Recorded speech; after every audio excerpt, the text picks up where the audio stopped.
Just a couple of guys, a couple of microphones, and a heck of a lot of know. It's Football on the Know with Jim and Joe.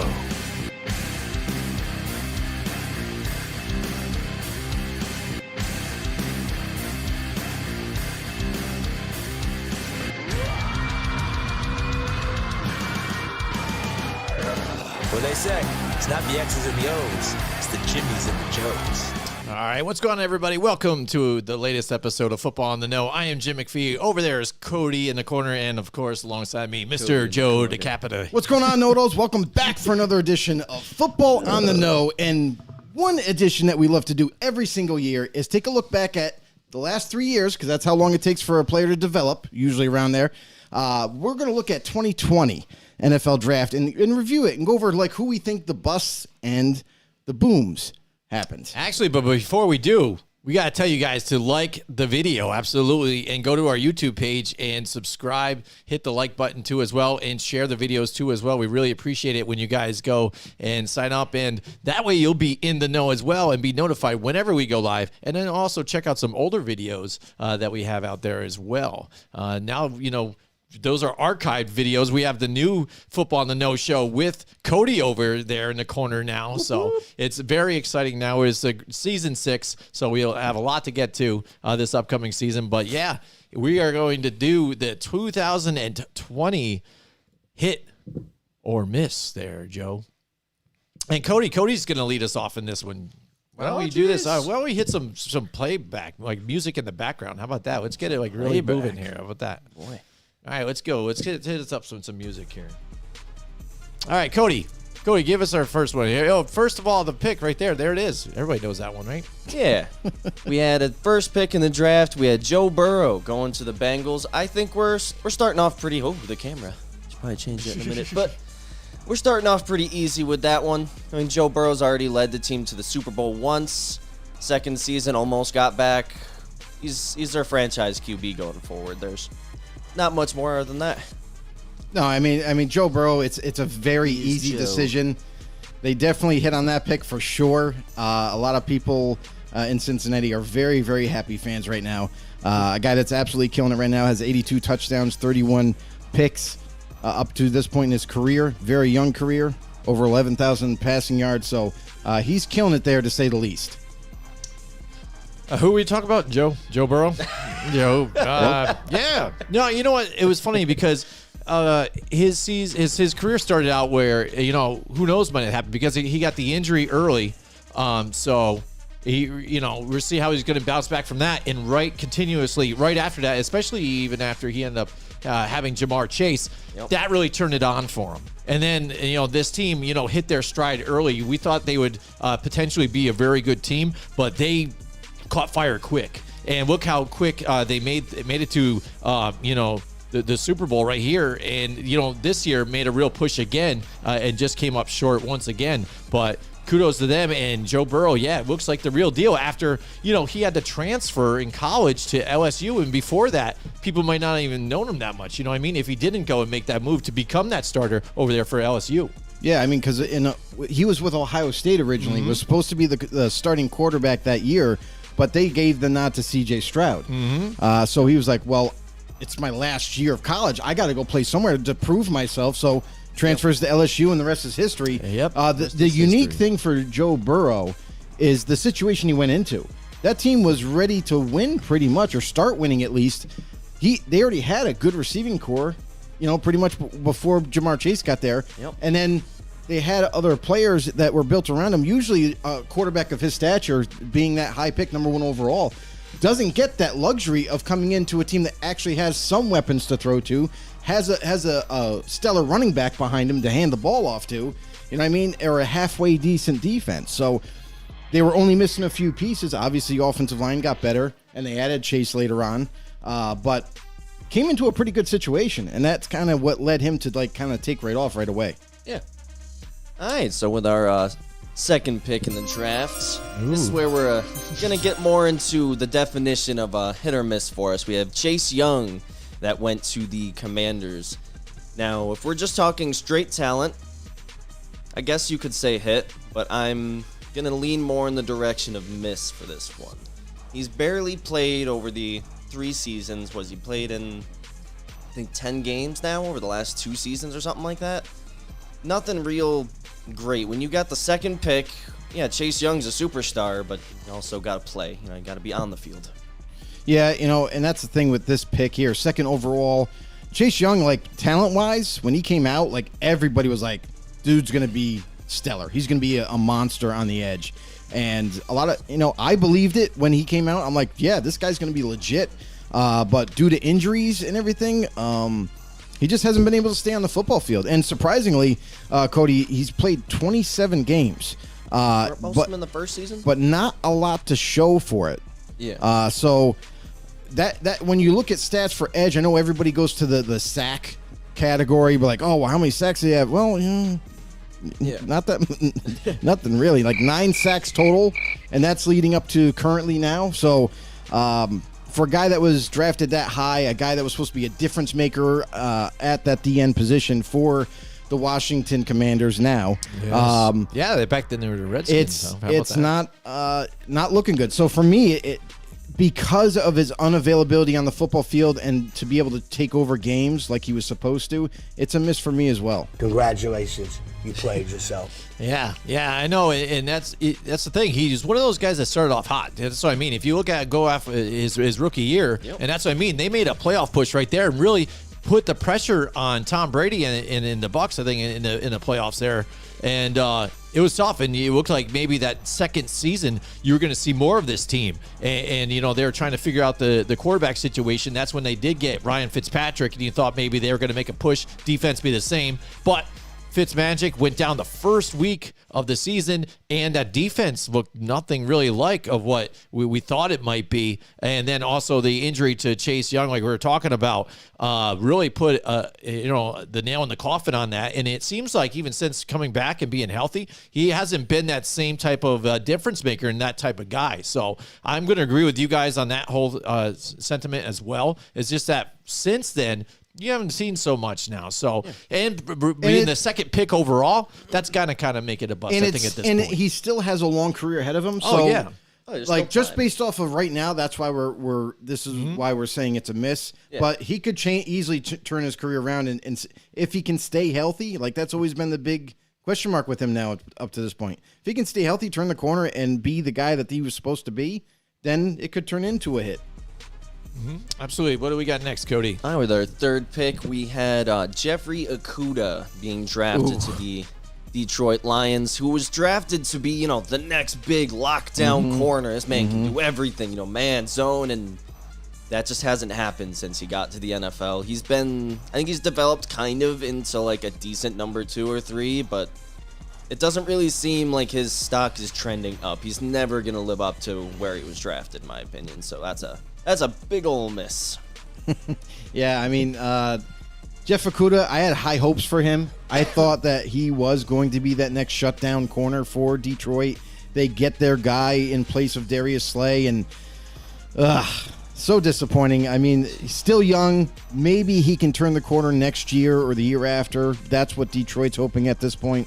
But a guy that doesn't really impact the game as much as you would think. I thought this guy would have a ton of pass breakups. I thought he would be in the face of every receiver, but sometimes he just seems to get distance too far, and he leaves guys open too easily, and is not as aggressive that we once thought coming into the NFL. So overall, Jeff Okudah, I am sorry, Detroit. I know that you're on the brink of becoming a real good winning team. I just wish Jeff Okudah was better for you, but he is a miss for me as well. Yeah, I'm going to agree with you guys, too, at the same, everything that you guys have said, too, as well. And especially being picked at that point, it's got to be kind of that difference maker, and he just hasn't been, and that's the thing. So it's got to be a miss for me as well. All right. By the way, you guys, too, if you're out there, too, watching, make sure you guys play along with us, too, as well. Tell us in the comments. Light it up in the comments. Let us know what you guys think about the hit and miss on these guys. Let us know, too. Even if you're new to the show or anything, just say hi. Yeah. Say what's up. You don't always have to be that much involved, but we do encourage it. We would love for you guys to comment down below. Give us your thoughts on anything that we talk about, or you can simply just, even if you want us to go off topic a little bit and ask a question about anything NFL related, we're here for you. So, and if you haven't been a subscriber on YouTube, please do so. Head over to our YouTube channel, subscribe. Also, hit that notification bell to let you guys know when we go live. And you can also take us on the go and be in the know on anywhere you get your podcasts. iTunes, Spotify, you name it. We're there. Make sure you drop a follow if you want to do so. Be much appreciated. Absolutely. Just don't change the subject and talk about Beyond Food. It's not real meat. I don't want to get into it. What are we talking about now? Anyways. All right, we're going to move on to our fourth pick here in the draft, where the New York Giants selected one, Andrew Thomas. Ooh. Where if you would have asked me maybe last season, I would have been sitting in between like, I hope he gets better, but he was pretty darn good this last season. He was borderline getting to like a Pro Bowl tackle. I liked what I saw as a Giants fan a lot. So I think at this point, if we see last season's Andrew Thomas, I think we got a good hit. Yeah, Andrew Thomas, I had him rated pretty high on my draft board. I thought this was a great fit for the Giants, and I think, yes, coming out of college, he still needed a little bit of development, and you saw that his rookie year. You saw him kind of have some miscues in his footwork and his hand placement and so forth. For Thomas, you're starting to see him getting better. You know what I mean? And that's kind of what you want to see. Yes, he was drafted 4th overall, and you're expecting that guy to come in and just be plug-and-play type of player and not have to worry too much. But, yeah, he still needs some development.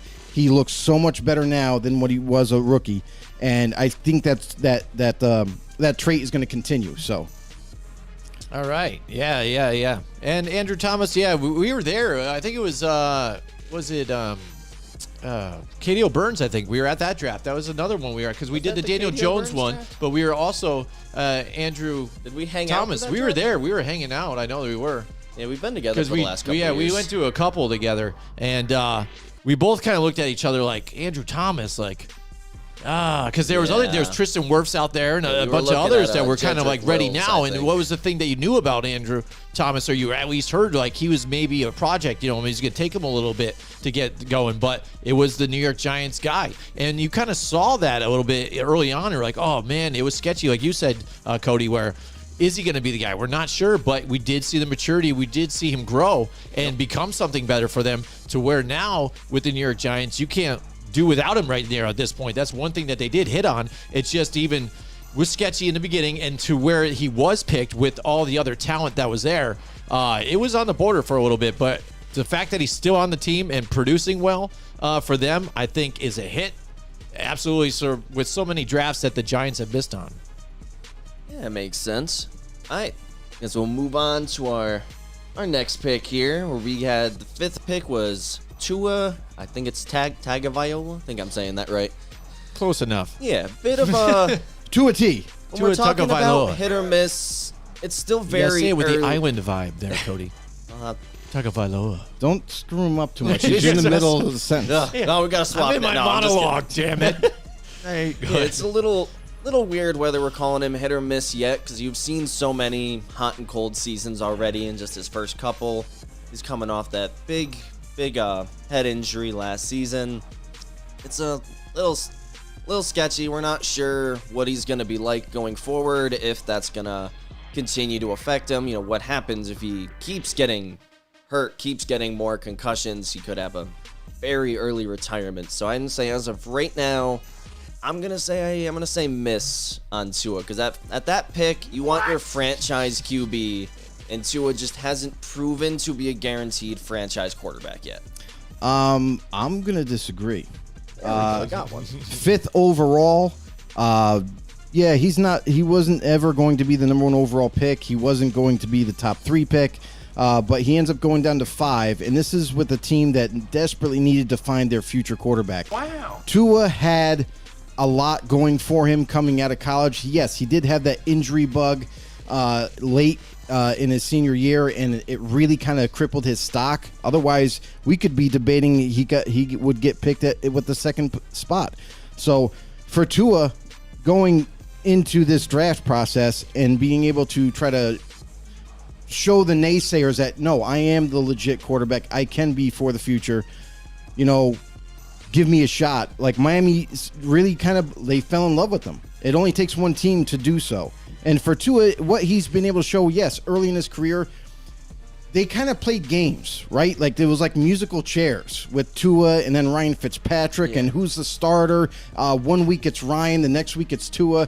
If you want the guy to become your franchise quarterback, you need to let him develop in and on the field. So for Tua, for him to kind of battle through all of that and then finally get a legit shot recently now in his career, he's starting to prove to people that, yeah, I do deserve to be a starting quarterback. I am the franchise quarterback for Miami. And he's shown enough, I believe, that now he can take them to the next level. Look at this as recent as last year on how well he was playing. Yes, the concussions were definitely a concern and still are. But his productivity last year alone was really helping his team. Obviously, they upgraded at a lot of different positions last year. And you saw like what Miami could possibly become had they all been able to stay pretty much healthy. And for Tua, I would say this, like career-wise, his career is going to be impacted if he gets another concussion. Like that, he had way too many in a short amount of time. And if Tua does, in fact, get another serious concussion this year, it might be time to call it a career. Because now you're getting into that realm of uncertainty and maybe life being taken away, and you never want that for anybody. So for Tua and his concerns, I hope to God he stays healthy. I hope he never has a concussion again. But we'll have to wait and see what he can do going forward. We got SWB Pro in the house with us tonight. Let's give a shout out. He says hello, and it's funny because this guy, wherever it might be, lady, what's going on? Perhaps How you doing, bro? The pro is on the same wavelength as I am, and it basically stole what I was going to get to and say. But said Tua's reminding me of Andrew Luck completely. Played amazing, but those injuries, right? And that's what I mean. As you're speaking about it, that's what I was thinking. Like the same type of thing is if it happens this way, if it goes down the way that Andrew Luck did, I would say the one thing though, suck. It's not completely though, because Andrew Luck really was the number 1 overall pick. A high expectations. You didn't have these expectations that you do with, now Tua doesn't have the expectations that you did with Andrew Luck. Correct. You know, he already had the injuries ahead of time, and you were just like, oh man, he's injury prone, not sure where he's going to lie in that draft. And you weren't sure, you heard that Miami wanted him, and they happened to have the positioning to get, you know, what they wanted and also get Tua at the same time. So they got their guy still no matter what. But the injuries still play along with him. We are starting to see that he can be productive. And the one question we had about him was, what can he do with some weapons? Well, Miami went out and got shit tons of weapons here for him. So here it is. Let's do it. Tyreek Hill, great weapon to have. And you saw what he did. He flourished in this offense. You know, so it looked really well for them. But the injury bug now, again, plagues itself, rears its dark head. And to touch on the point about the Andrew Luck, is the fact that we might be able to see Tua look really good, but does it damage his career now to where we never really get to see if he was going to be a hit or miss? So we're left confused about, we just didn't know. We just don't know because it's insufficient evidence, I guess, at this point. I mean, with concussions, they're unpredictable. They're not like your typical injury, like an ACL tear or, you know, you blow out your knee, you know. But for Tua, like, it's one of those like sneaky injuries that like we kind of like, man, we all know how serious it is. But at the same point in time, it's not like an injury like that you can like work on to prevent. It's one of these freaky type of things we've seen, you know, with DeMar Hamlin you know, last year, and him having a seizure on the field and everything. That was very, very like heart-wrenching. That was concerning. And these type of things do happen in sports. It's not just football. But like they're freaky injuries that happen. So for Tua, in the concussions that he's had, like Miami has to do everything possible to try to keep this guy out of harm's way. Now that whether that's play calling, whether that's because we've seen the 49ers offensive play calling, how they like to utilize the quarterback in the running game. And I say like maybe scrap that from now on. Like you got to protect this guy. So the addition of Tyreek Hill, tremendous. And then the year before that, they drafted Jalen Waddle, tremendous. Like now you're starting to see Miami's offense kind of bloom with Tua. And that's kind of where they needed to get to with him. So Going forward, yes, we're still got to evaluate, and hopefully Tua doesn't get any kind of serious head injuries. Do you have a But head injury? At the same time, I think this pick is justifiable where he got selected. He is a franchise quarterback. I think it is a hit. It's not like he got drafted, he never showed any signs of being good, and then is ousted. So There we go. Go get to his comments too, Cody. Yeah, I was just about to. Before we move off of Tua, he said, I think any more obviously it's the pro, Yes. I think any more concussions with Tua's ending his career, so he thinks it would be best for him to practice, but maybe take a year off of playing. I know that's tough on contracts and stuff, but it might be best for him. Yeah, and I think I don't know. that's tough. about the taking a one year the off, one though, thing too. I'll say That's about that tough. is, and this is that was kind of touched on, and you can only imagine the conversation that was had between Tua, his family, and the organization, was that they were everybody is right there in the same room. They're all having this conversation like, okay, what are the major concerns going forward? What is the absolute worst thing that can happen? What's what's the best thing? Like they went through everything and had a big discussion, and they all came about and said, listen. Tua said himself, he goes, I still want to play. Like, I still want to play. Like, I understand the risks. I understand everything. But I want to play and I want to win with this franchise. So the organization is like, okay, but we might have to change a few things with the offense to try to keep you safe, just to prolong your career and to keep you healthy. So I think those conversations already have been had, obviously, and they're moving forward. So hopefully they do the right thing offensively. Hopefully Tua doesn't sustain another crazy head injury, and may him have a long career going forward. There we go. I guess we'll move on to our next pick. Next in the draft. All right, next, speaking of potential franchise quarterbacks, next in the draft, we had one Justin Herbert was selected by the Chargers. Ooh. I wasn't super high on Herbert coming out of college, so, that's a miss on my part. But ever since, I'm going to say even his first start on when Tyrod had to come out of that game because of the punctured lung incident, he's just, I guess, looks different, for lack of a better word. He's looked like a seasoned vet from his first game on. It's been pretty cool to watch. I think the Chargers had an excellent pick here, and I think for years Herbert's going to be their guy. I just hope maybe he can see a little more playoff success. Right, and that's the thing is like Justin Herbert, this was a guy that not a lot of people had him like rated real high. Like I feel Cody that like there was a lot of even so-called experts that had him like, maybe he's the fourth, maybe he's the fifth best quarterback coming out. For me, I liked him more than the majority. I really had him high up. I had him in the top three. I'm not sure if I quite remember how I had it in order. Herbert definitely wasn't number one. Burrow was my number one. If you guys That want was to find easy. out, just look back at our old videos. Exactly. Make sure you like the video and share it. But other than that, like I definitely had him as my top three. So I liked the tape that I saw from him coming out of Oregon. A big physical guy who had mobility. He had the ability to throw accurately and a strong arm at that. For him to go down to 6, though, I thought was kind of crazy. I thought Miami might take Herbert where they were. And instead, obviously they took Tua. But for Herbert to slide to the Chargers, I was like, crap. Being a Raiders fan, I was like, Jesus, really? Of course these guys get their quarterback. And he lit it up. And honestly, when you look at their stats up to this date, 14,000 passing yards. That's 3,000 more than Joe Burrow's thrown already. 94 touchdowns to 35 interceptions. That's better than Burrow. Yeah. Like, this guy slid to 6, and some people overlooked him, but man, were the Chargers happy when it happened. This was an absolute hit and a half. Got their franchise quarterback, 22 years old and killing it. So, good for the Chargers. And yeah, I mean, there's nothing more to say. The guy's just absolutely destroying the league. Yeah, absolutely. Yeah, Justin Herbert, he was part of one of my other plans that I had for the Giants if I was GM, so there's many drafts that came along where I even had, the Giants drafting Lamar Jackson and possibly Cody, getting, Nick Chubb in the same draft. Can you do me a favor? Can you look up the Giants do you remember the quarterback that year? It was Daniel Jones.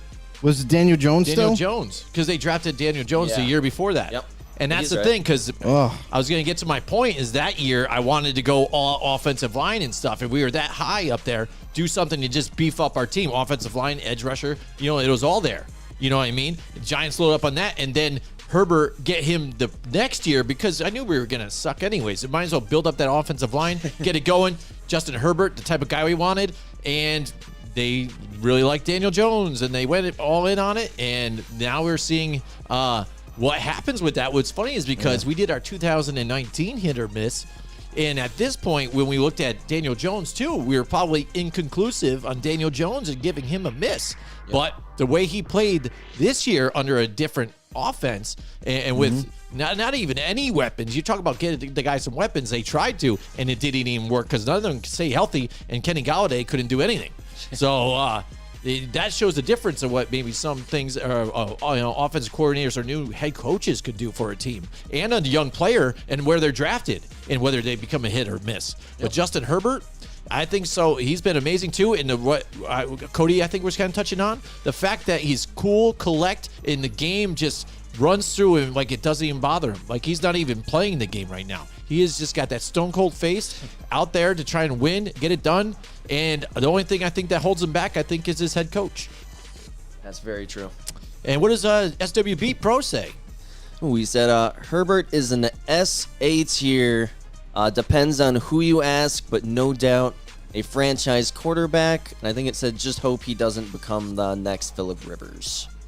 Oh, and he put in one more right as I was talking. Said they trade. Oh, talking about the Giants. They trade Tony, which was his main weapon, which sucked for him, but both Tony and Jones had a great year.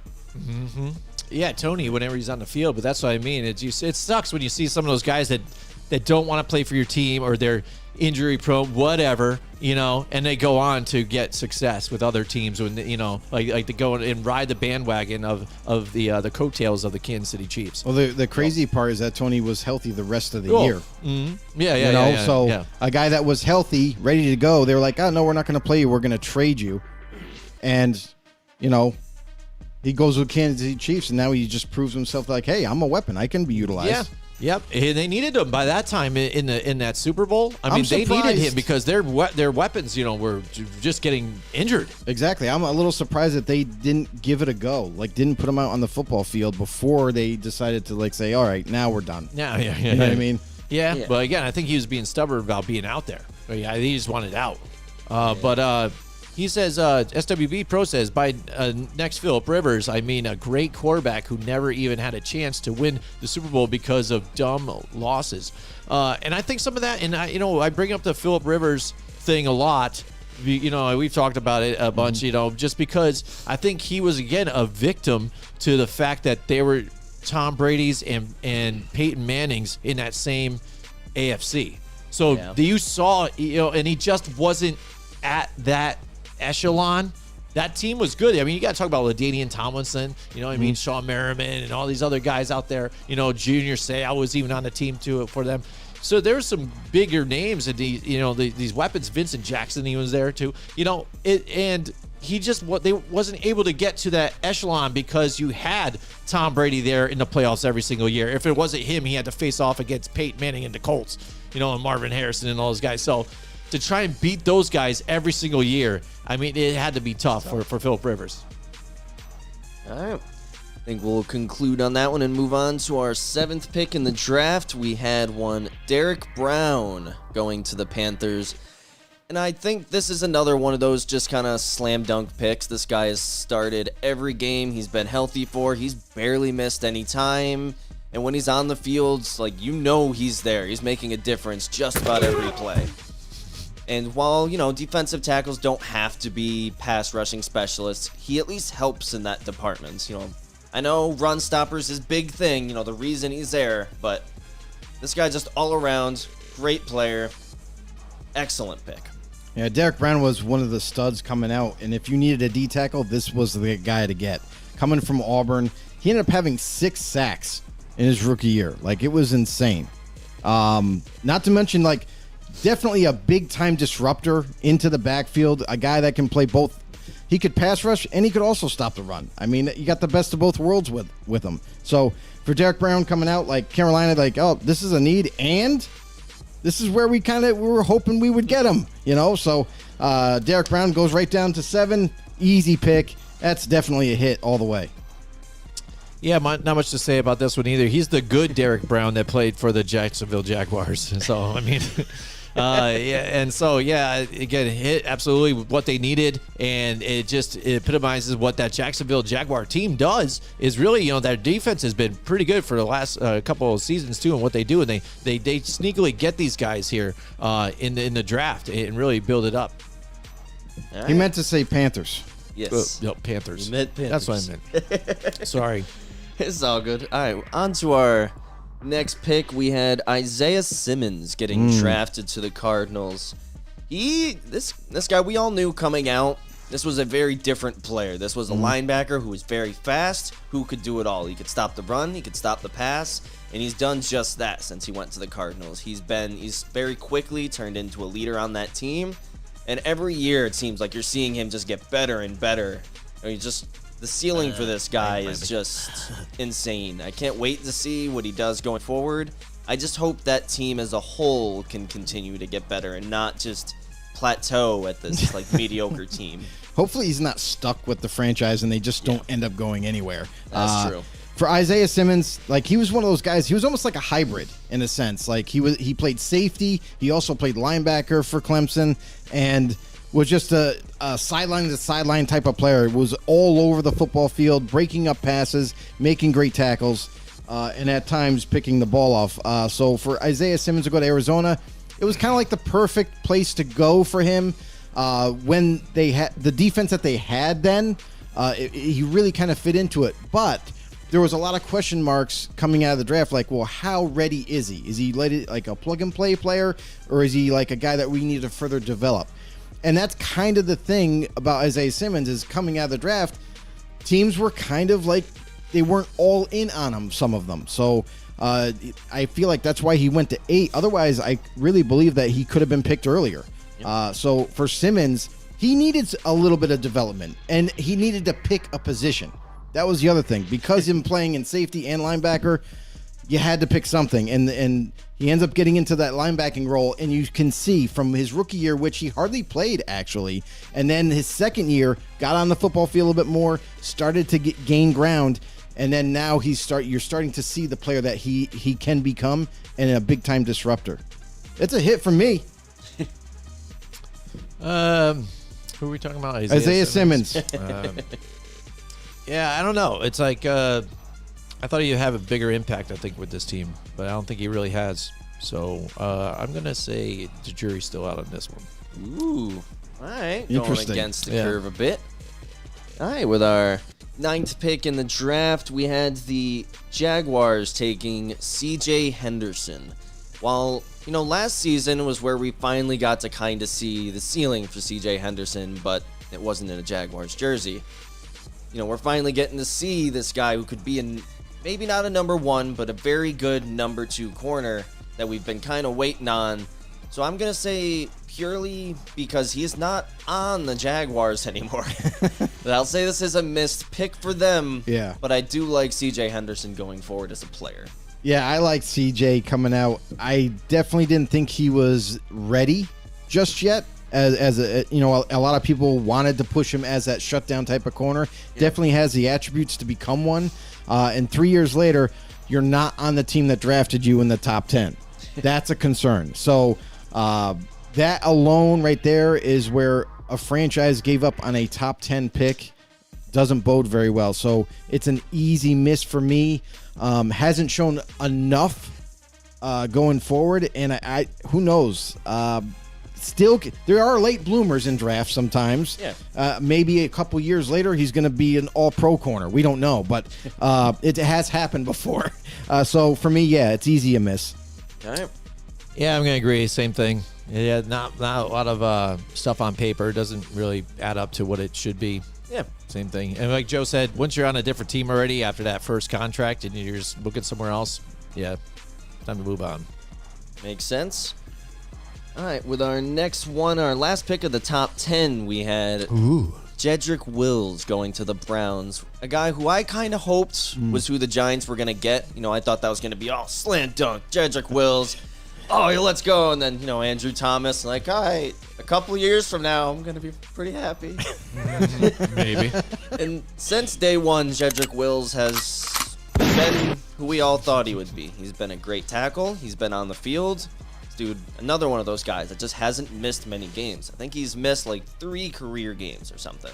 He's there, availability's huge, and he's been like a step below all-pro level. He's a great player. All-pro's different, but this is a big hit for me. Yeah, he's definitely on the cusp of that all-pro level. Yeah. And where they ended up drafting him, this is the kind of tackle that became a plug-and-play player. Like, that's simple. Like, this was the one guy that was crazy that he got to 10. And when he did, Browns fans were ecstatic. This is a guy that ended up not only panning out, but also a guy that you can see now, 3 years later, like, wow, not only is this guy our tackle, but he's like the franchise tackle. Like, he's not going anywhere for the next 10 years. So feel comfortable that he's on your team. He's going to help protect that quarterback, create rushing lanes and what have you. But he's definitely panned out. Definitely a huge hit. Yeah, probably Mrs. Baker's book club. That's probably the biggest part, right? Yeah, absolutely. Yeah, absolutely. I'm going to agree with you guys, too. Same thing. Yeah, I mean, it's pretty cut and dry. Yeah, makes sense. You guys get to all the points by the time it gets to me, so it's all I know. good. It's happened on the last couple. I just agree, whatever. Sounds good. Here, actually, you can kick us off with the next one then. We have Mekhi Becton was drafted at the 11th spot to the Jets. I don't know. I'm not a big Jets fan altogether. You still. wanted And again, this. You got it. Mekhi Becton, I mean, he's been okay for them. I still don't think he's added up to what maybe they could be still. So I'm going to say, the way he's trending now, though, he could be a hit, but I think it's just taking him longer. Right. Next. Mekhi Becton, I actually love the guy coming out of college. Like, I thought this guy was going to be not only just the mountain that he is, but he was just going to be an earth mover. Like, he was just going to move everybody around, kick him out of the club like a bouncer, and just wreaking havoc as an offensive lineman. Like, I thought that this guy was going to pan out. Now, what has he been able to do? Not much. Due to injury, he's missed pretty much every single year he's been in the league. Like, he's only had a very minimal amount of being on the football field. And when he was on the football field, he did have a big playmaking ability for the offensive line. Was definitely doing his job for the Jets. But you would like to see this guy play a full season for once. So, talent-wise, yeah, he's worth the pick. But because he just isn't available thus far for the team that drafted him, it's a miss. Yeah, I'm basically gonna end up agreeing with you guys. Mekhi Becton, you gotta play. All the talent. Tell him, cool. Cody. Tell him. All the talent is cool, but if you play in maybe he didn't play at all last year. With 3 games the year prior, I think his rookie year is the only time he's gotten above 10 so far. When you're there, great, but if you're only there for a couple games a year, Yeah, right. big miss. Thumbs down for me. The one thing about Becton, too, that's interesting is, like, this year is critical for him. Because if he doesn't stay healthy, the team just simply won't exercise the fifth-year option. Yep. Since he's drafted in the first round, you got that fifth-year option. They might say, hey, nope, we're not going to give you the fifth-year option. We may still try to re-sign you, but on a way cheaper contract. Or, sorry, you haven't proved to us anything, so hit the bricks. Kick rocks. I like it. All right, with our Lose some weight, too, man. Didn't he gain some more weight this? No, he's just a big man. He's just a big dude. He's just a big He's like dude. 6'7". He just is Dude, a he's huge. very big guy. He's huge. All right, with our 12th pick in the draft, we had Henry Ruggs. This is the one. Getting drafted. In the limited It's a sample we got from And run. Was that a bad? That was a bad. that was pretty rough, man. And early on, we got to see the speedster for a brief amount of time. We made some plays here and there. It wasn't looking elite, but he was showing signs of maybe in the future he could break out. And then that's when the legal incident happened, and it's all history from that point. Yeah, this there's is no way this could ever be called a hit other than by legal standards. This pick right here is the one I was alluding to before we started the show. This Yeah. one is how you view it, because the way he was tracking was stardom. Yep. Like he had 921 yards That's what I'm on saying. 50. We saw Get the this, flashes. on 50 receptions. That's Yeah. it. He almost got the 1,000-yard mark in just 50 catches, which is insane. So talent-wise, absolutely was hitting it out of the park, was going to be amazing. But due to unfortunate events and being dumb as a box of rocks, you ended up becoming a miss. Not talent-wise, though. Not Yeah, I mean, talent-wise. I think it was a hit for the Definitely was Raiders a hit. when they got it again. But again, Jesus. sometimes people when they go to These damn Vegas and kids. stuff, yeah, it's been even other players that don't even play for the team. They end up in trouble in Vegas and things and do stupid things. And players just mess up their careers absolutely altogether. So that's unforeseen by the team. But overall, I think what the team had decided to do and grabbed, it ended up working out nicely for them, or it was Yeah. fitting the plan that they had. It's just when things happen and the people do stupid things just like that, and what Right. they did, that will mess up the whole plan for them, and it just screwed up his whole young career, what it could have been. His life. He ruined his life. And someone else's, Absolutely. destroyed a life and other people's lives. Got He's a like, couple oh yeah, more comments. in there. SWB's back. He took off for a little bit, but we are on Henry Ruggs. Actually, we just talked about Henry Ruggs. Anybody, if you follow along, grab the What's going on, draft Pro? order of 2020. Follow along with it. We are now at Henry Ruggs, but if anybody else, we just got done talking about Mekhi Becton too as well. Jury, I thought was still out on him. Joe had said miss, and Cody had said miss about because of the injuries. And again, that's why Not I available. thought too. Yeah. Same thing. It's just lack of production. And when he's out there, he could be, but I think you just don't know still. So Yeah. Yep. All right. next, I guess we're good for the next one. my hair's Jimmy? starting to come out. I hope so. Joe's been praying for that day for a long time that my hair decides to come out. Gosh. It's just falling out of my little tiny ponytail. Quit bragging. All right. Anyways, Anyways, why is the camera on me, Cody? You just want to see it. You want to boy. witness it fall out. Shows right now, off the don't you? rails All now. right. We'll swap. There you go. Now it's on you. Nobody wants to look at you now either, too. Oh boy. All right, Anyways, go ahead. with pick Next. 13, we had Tristan Wirfs going to the Buccaneers. And while coming out, people were like, oh, this guy might be a little bit of a project, might take some time, but he has really high potential. He didn't take any time at all. No. He's arguably the best tackle from that draft. From day one, he's been hitting like all pro levels immediately. This guy's just a freak. Like he's fast for a lineman. He's strong. He just bullies. Pass, run, doesn't matter. This guy's just a bully on the field. Yeah, Tristan Wirfs ended up becoming, like Cody said, like the best tackle coming out. And, between Jedrick Wills and Tristan Wirfs, I feel like those were the two like kind of favorite tackles coming out that you didn't have to worry about developing at all. You didn't have to worry about, will they pan out, will they not? They seem to just gel. So Tristan Wirfs definitely has nailed down not only the tackle spot, but also he's number one in the hearts of fans of Tampa Bay everywhere. Definitely a hit for me. Super solid. Guy can do everything at that position. So hands down a hit. All right.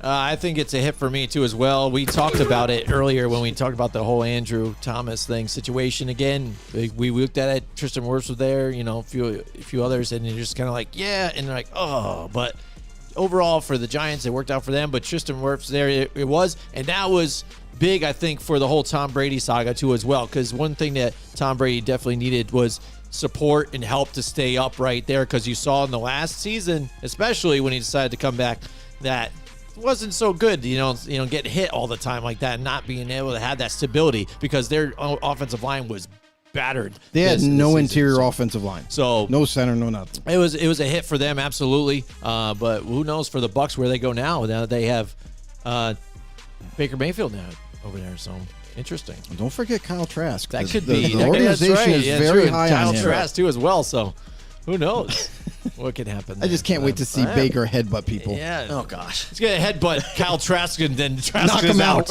I'm the in way to now, do it. bitch. Take that. There we go. We got a couple more comments. SWB just said, "Oh, Ruggs." Yeah, when we were exactly. there. About this Oh, guy. Ruggs. Hey, that's good. And then he There's not much doesn't. to be told. Yeah, didn't know a lot about Tristan Wirfs. That's fine. Yeah, that's fine. Next. Yeah. On to our next one. We had one Javon Kinlaw getting drafted to the Niners. It's tough to even judge him. He's only played in 10 games now over the last 2 seasons. Like the talent's there, but I have no idea if this guy can be successful. He hasn't played long enough. You got to be on the field. He's played about as much as Becton has. Yeah, he's missed a whole season and then missed some other games the previous year. So I actually liked this pick at the time.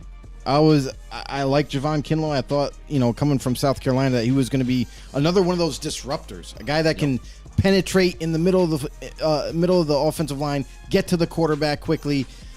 I still thought that coming into this draft that he would have to develop, better run defense and not just pass rush to keep him more balanced. But in the short amount of time that he's been on the football field, he's only had 1.5 sacks on a Niners defensive line that is stout. Like, it's stacked everywhere. There's no weakness. So for him to not have more production in that area, I expected it to happen. So I think going forward, obviously he's got to stay healthy, got to stay on the football field, and maybe he still, he has some time to develop his skills a little bit better to make more of an impact. So for this pick, even though I like the pick at 14, I'm going to say at this point in time, he's a miss. Even though, yes, he's missed some time and everything, but I just haven't seen an impact like I would have liked. Yeah.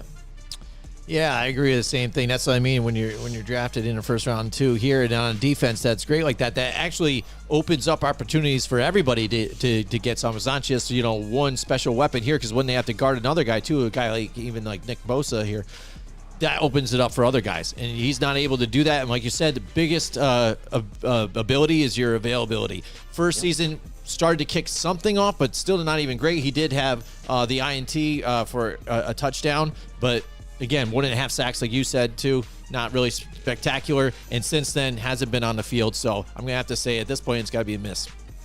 All right. On to our next point. We're getting near that halfway point of the draft. I can take a break then? Yes. No breaks. Can we get It's coffee? got a while. So at pick 15, we had Jerry Jeudy going to the Broncos. And while he is a very good player, you also... look at the guys drafted after him at wide receiver. For the most part, there are multiple superstars that got drafted after this guy. Jeudy has just been solid. He has yet to break the 1,000-yard mark, which isn't completely his fault. He's never had great quarterback play, even with superstar Russell Wilson last season. It's, at the moment, just because he was one of those top wide receivers taken, I'm going to say...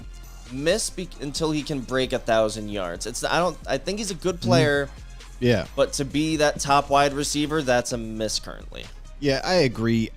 Jerry Jeudy if you ask anybody before that draft who you had at number 1 overall as a wide receiver, a lot of people had the debate of Jerry Jeudy being number 1 or CeeDee Lamb.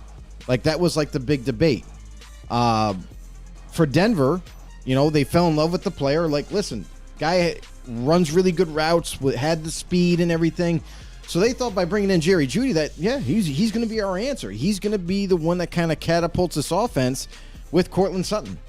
And we haven't seen that up to this point. It's because the Denver Broncos have been looking for the last, 10 years for a quarterback. Still haven't found one. They thought they got one in Russell Wilson, was going to be the savior in Denver, but we still didn't see anything as of last year. Hopefully with now, Sean Payton coming into the head coaching role, we all know how creative he is with his offense. Yep. I think if anybody was to revitalize Russell Wilson's career, it's going to be him.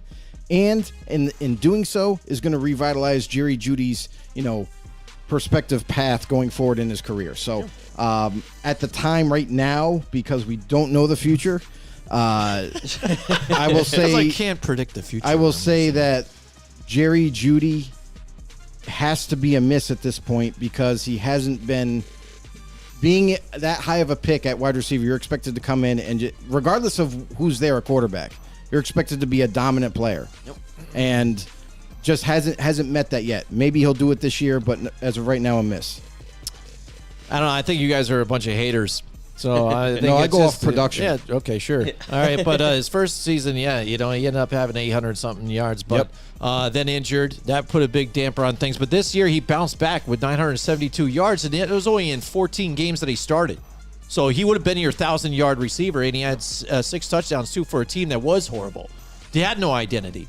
So they were trying to go to somebody here, and he was a good, productive player. I mean, if you look at 900-something yards on a Dallas Cowboy team, I mean, that's amazing for them. You know what I mean? That was their starters. That was their, Dez Bryant at one point.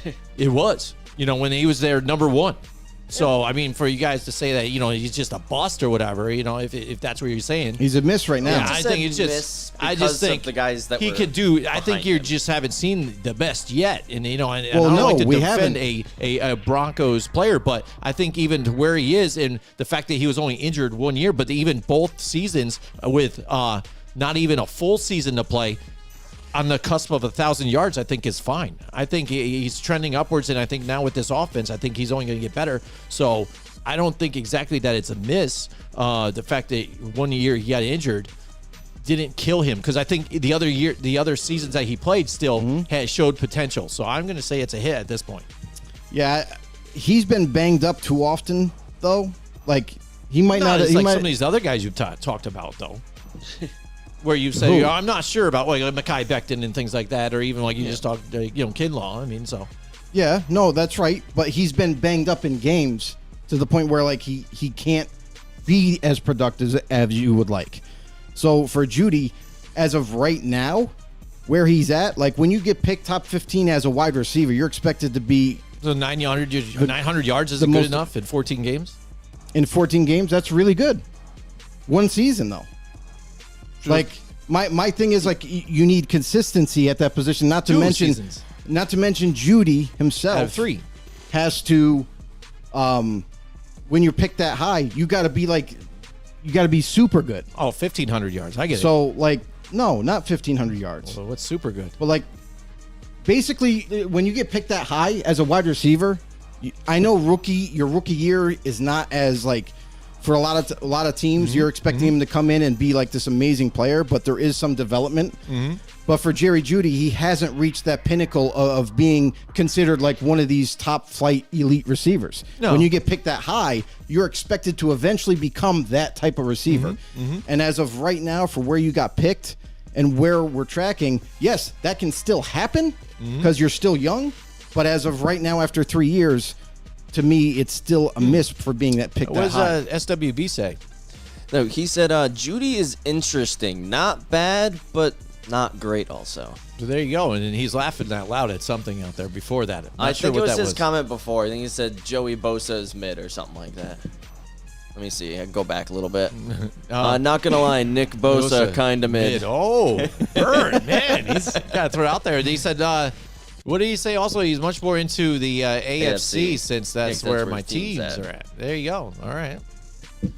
All right, guess we'll move. What else? Where are we? We're at 17 now?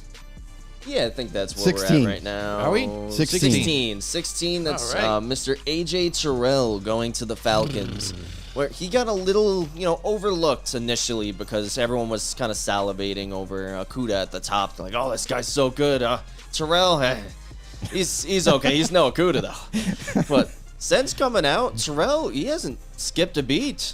Day one, you saw him competing with elite receivers out on the field. And you're like, wow, this guy's looking pretty good, but it's just practice. And then immediately, day one, he has been great. He's very healthy. He's very impactful. I could care less if he has a ton of interceptions because teams just won't throw near this guy because he isn't giving any space. This was an excellent pick. Great value, great player. Big hit. Yeah, we always have that discussion, who's the number one corner coming out? Who's the next guy that's going to be just as good or maybe better? AJ Terrell fit the bill. Like, when he was coming out, I felt that, just like you said, Cody, like he just kind of slid down the draft board. And I was kind of wondering, after 14, with San Francisco 49ers because I kind of thought that maybe that would be his floor, where the Niners would scoop him up because they've done such a good job obtaining defense. But then I'm like, where is Terrell going? Like, why is everybody passing him over? Is there like an injury report that I don't know about? Is there, something he did off the field that I don't know about? Like, I'm like, what's going on? And then sure enough, Atlanta's like, oh no, we'll take him. That's fine. And he's been a very solid player for them, a very good corner that's kind of, that, like you said, was overlooked and has made an impact for that team. Now, if they can just find another corner this year, that'd be nice. So to even that defense out. But yeah, Terrell, to me, is easily, it's a hit all the way. Yeah, we agree too. It's where they've been picked here at the 16th pick for the Atlanta Falcons. Looks good. He has been having a pretty good career. Also, his second season in the NFL, voted to the All-Pro second team. So that looks good for the Falcons and looks good for him. And let's move on. All right. Before we get on to our next one, we got one more comment from SWB. Said, I'm just kidding about Bosa. He deserves the defensive player of the year. It's like, he knows that Bosa could, tune in at any moment. Oh, yeah, that's right. It's going to Nice. be ground shaking. Nice. There we go. On to our next one. We had at 17. He look like a bitch. At 17, we had CeeDee Lamb going to the Cowboys. And this is a guy he's trended up each season. First season, we're like, this guy he drops a lot of passes. Second season, he started showing flashes of a number one. Then last season, he really came into his own. A lot of times he was really the only guy out there making plays for them.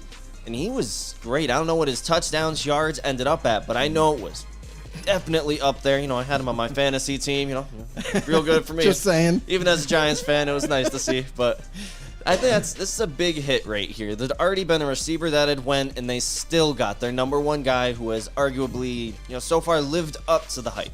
Yeah, CeeDee Lamb. There was debate on him, right? Like coming out of the draft or coming out of college.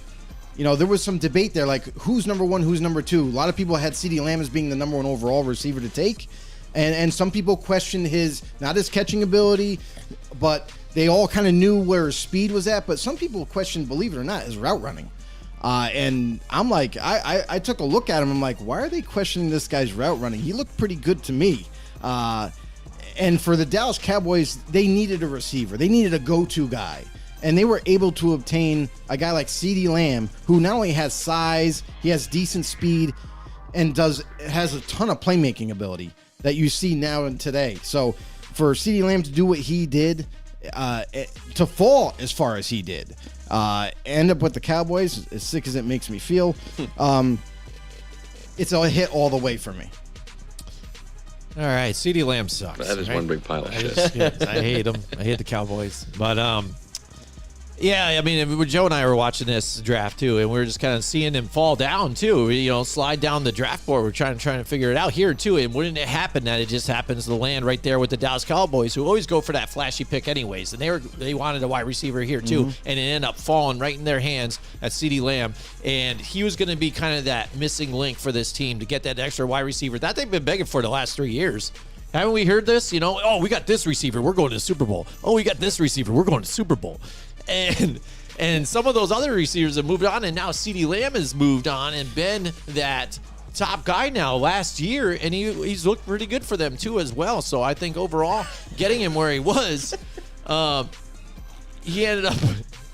What's he saying down there? I'm gonna get to it in a second, but overall now sliding into that number one spot has now proved himself absolutely, because before he was like that second or third guy. Now he's moved into that number one, and he looks like a solid pick for them.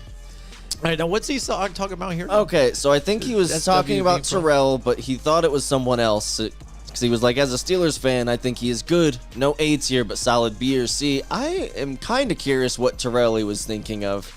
I thought he was getting back to Bosa still, and maybe he That's wanted to what I prove thought, about T.J. Watt, saying, like, well, T.J. Watt's Yeah, and then he T-Ray. said Nick CeeDee's a Bosa top sucks. 15 wide receiver right now, while we're on that one.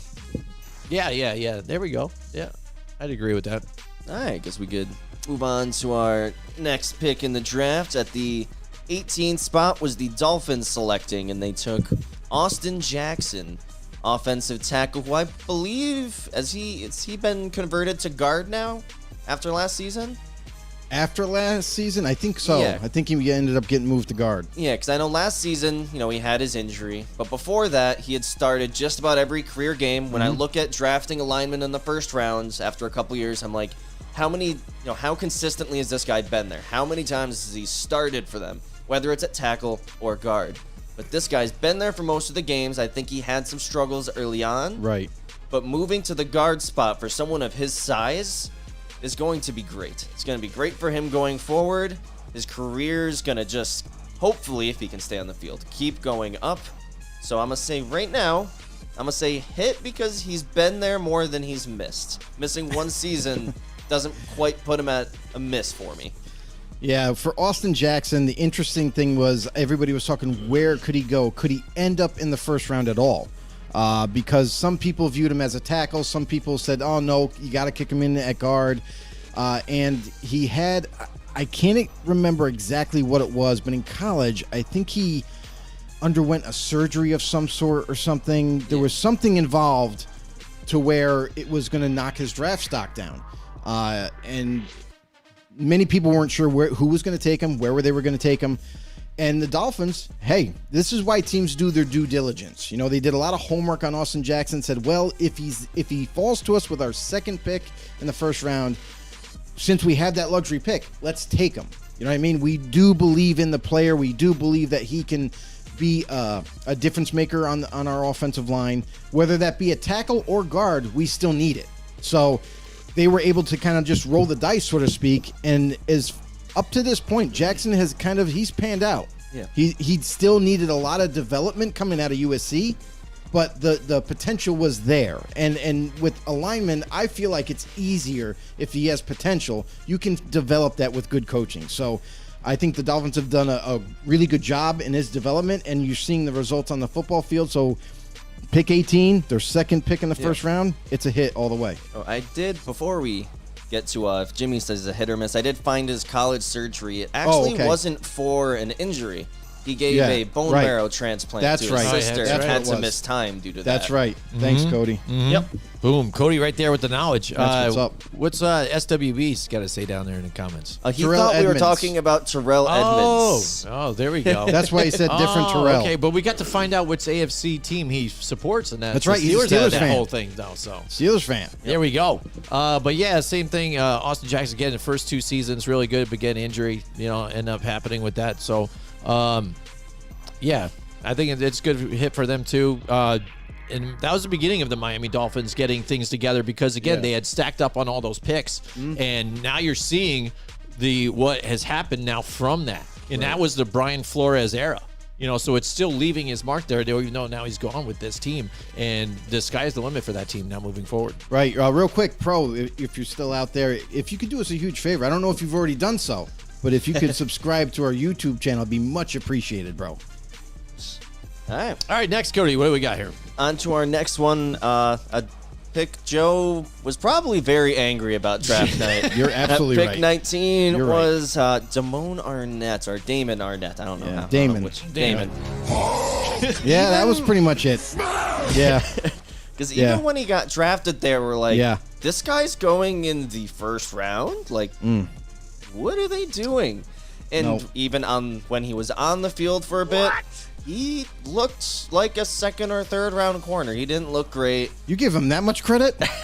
He didn't look great. And then obviously we had, as similar with Ruggs, we had legal issues, and he's no longer on the team. This isn't even worth debating, hit or miss. No. This was miss on draft nights. Yes. This is a miss now. Absolutely. And that's the thing is, I was watching this draft, and I could not believe that they took this guy at 19. I thought for sure there's plenty of other value there. There's plenty of other value that all guys that were going to pan out better.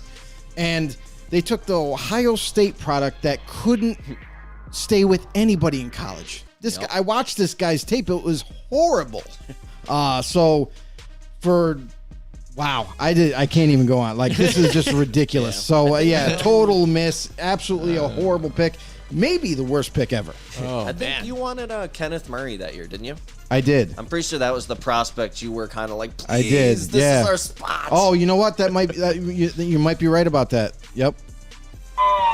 Hey, at the very least, look at all the names after that. Yep. Like I would have took anybody, and they still would have been in the NFL. They still would have been in the NFL athletes. gonna go against SWB's us out on this there. one, Jimmy? No, I'm not going to get into this whole thing. I agree with you guys. Yeah. He says he's already subbed. I know he was on the stream a few months ago because I did see nice. his name on there, Oh, so I okay, recognized okay. him. Thank you And so I much, think man. He thinks we might be Dolphins fans, or at least you are, or somebody around here. Because again, maybe the helmets that we have that we've been Oh, that's decorating. true. It's Slowly, again, memorabilia. a few months ago, he probably didn't know. I ended Yeah. up moving, and now we have a new studio. We're starting to work on bits and pieces here and there. So now we do have just autographed helmets around, just to have them as memorabilia around. So we're not exactly fans of these teams, but Liven up fans the of show a little football bit. together. So yeah, absolutely. So just showing our spadaz out there. That's right.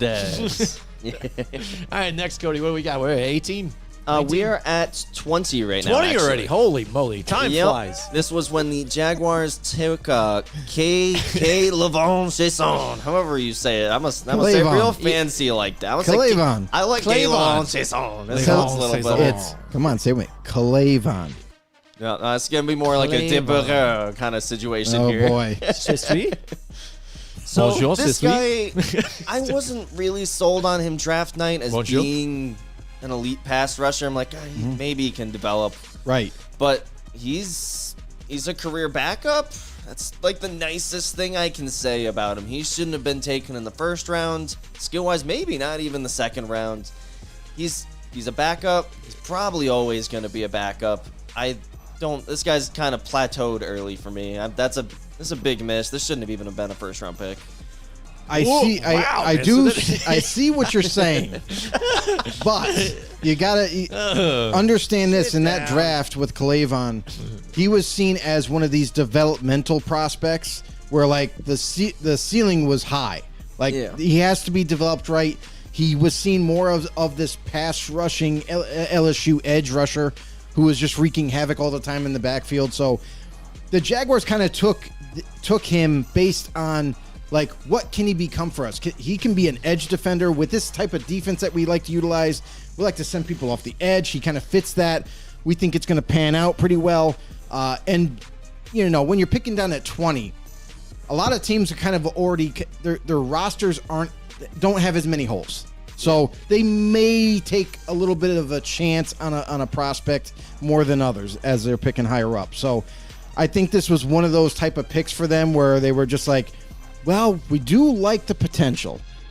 I think we should take him. Let's see if we can work with him and get him there. Cody, you're probably right. He shouldn't have been picked in the first round. Yeah. But the Jaguars probably didn't think he was going to be there for their pick in the second round, and that's kind of what pushes you up. If a team falls in love with you, you might get picked higher than normal. So I agree with you. I think that not only did they pick him too high, but I don't think he's become the player that they were hoping for. So definitely a miss for me. But who knows? Correct. Maybe a couple years down the road, maybe he can pan out a little bit better. Yeah. Yeah, not much to say on this one. I think the same thing with you guys. I All right. agree with that one. We'll go on to another one of those, big misses at 21 here. Just announce it that way, like, oh my god! I mean, What are it's, you waiting for? You should have this done is- that with Arnett. I should have. I know, you could have. This pick almost angered me on draft night. So I'm just like, oh, Justin Jefferson's right there, and then they're just like, our number one wide receiver, Jalen Reagor. It's like this was just bad. He was undersized. He doesn't have good hands. Yeah. He doesn't run good routes. It's like, oh, but he's fast. Like, you have to catch the ball for that to matter. Right. And it was like almost karmatic justice later on that now he went on to the Vikings as like the returner. It's like I really hope you had a conversation with Jefferson like, hey, I was drafted before you. That means I'm better than you, right? Like there had to be something, but this is just a very straightforward miss. This guy was pretty bad from day one. Never developed to anything other than a backup. He's a decent returner. That's about it. Jalen Reagor, man. Here's the crazy part. His rookie year, right? Or I should say, this is what has happened the last 3 years, right? In 3 years' time, he hasn't hit 1,000 yards. Like, that should say it enough right there. Hasn't hit 1,000 yards in 3 years. You were seen as a guy that, at best, could be a number 2, maybe slot. You know, so for Reagor to come in and to just not develop at all, not become the player the Eagles were hoping for, and you saw that, you know, in recent drafts that, you know, they made the decision quickly and they said Reagor's never going to be the guy we want, so let's go draft another one. So that alone, it's a miss, easy. SWB, see you later. SWB's got to go, but he said he'll be on, We'll try to be on more streams. yeah, he said he'd be on more streams, so we want to say Thanks for tuning in, man. Appreciate absolutely. it. It's always a good time. Jalen Reagor, yeah, that's what I mean. Everybody was surprised and shocked, like, again, when he ended up getting picked, I think, at this part. And ahead too, of the you guy know. that got picked later. Yeah, absolutely. So, I mean, that's the thing. And now Stupid everybody's Eagles. not shocked that it didn't really pan out for him. So now this is one of those things where all the experts were right on this one. And they're like, yeah, like, what the hell are you doing here? And it happened to, you know, the Eagles, which I despise and I hate. So it ended up working nicely for them, you know, and I loved it, you know. But again, you know, they brought him in there like, hey, we're going to go out. This is just the guy we like. And it didn't pan out, didn't be that number 1 for him. And this guy is that miss you're talking about. Again, not getting the yardage, not becoming that guy, which a lot of people never saw him as being in anyways in the first place. So Yeah. there you go. I And agree with that's- you guys. Absolutely. that's like the- not much to talk about, you know, 'cause the Eagles suck. That's like the one thing in the first round is team picking in the first round, you can't miss. Like, your first round pick is one of those type of picks where, like, there's so much talent up and down the draft board. You just can't afford to miss as an organization in the first round, especially. Like, if you miss in the first round, it kind of transcends into the rest of the rounds and ends up being a disaster of a draft. So this is kind of where it began for the Eagles, and it didn't get much better after that. And they're really, really kicking themselves as Cody's going to unveil the next pick. Yep, with the 22nd pick, we had Justin Jefferson Good God. going to the Vikings. And he like a top 3 wide receiver now. He has been amazing since he entered. At and even, 22? At pick 22. 'cause I remember Pick when I was 22. looking through my wide receivers that year, and I'm watching, and I'm like, this guy's incredible. Yeah. Like, why is he ranked below so many people? And like, don't get me wrong, you know, CD and some of those guys, like, they're good wide receivers. Justin Jefferson is different. Right. He is like a generational talent practically at wide receiver. He is incredible. So the fact that Jalen Reagor went before him is infuriating. Like, I could have been an NFL scout that year, apparently. Like, I think anybody could have told you Justin Jefferson. I can't with the turtle thing, but this Way is to a throw big that in hit. there, Jim. I don't know why I even thought to just put it in. I just thought it'd be funny at that time. It ended up working. There you go. All right. So Justin Jefferson gets picked at 22, and as frustrating and aggravating if you're an Eagles fan as that is. I think that's what it is. I thought about But- the Eagles. And but all right, also- Turtles. Jalen Reagor. my thing is how did he slide to 22? Yep. And this does show you, right? This shows you how teams view certain players. Sometimes they value certain players very highly, where normally if you're a fan or if you're a person that follows the draft, you're like, I don't get it. I don't see why you're picking this guy. Or, okay, we got a stud. You know what I mean? Like, there's conviction. But this is why it's a crapshoot. This is why there's no such thing as, like, a safe pick. There's no such thing as, this guy's definitely panning out no matter what. We've seen that time and time again every single year. So for a lot of these so-called misses, these teams that, you know, what they did their homework on them, they were convicted in their draft pick, and they thought that they were going to get the right guy. Yep. So unfortunately, good job, Eagles. But Minnesota, wow, what a steal and a half. This guy is absolutely killing it in the league, is easily seen as one of the best receivers in the entire league as well. Justin Jefferson, you can't stop him. You can only hope to slow him down every week. And even then, that's not good enough. But yeah, a hit all day long. Yeah, I mean, you've seen it throughout this season. I mean, you still couldn't stop the guy. He was going crazy, and again, it's debatable if he is the best receiver in the NFL right now, number one. I mean, it's crazy. I mean, Cody says top 3. It could be even number 1 at this point.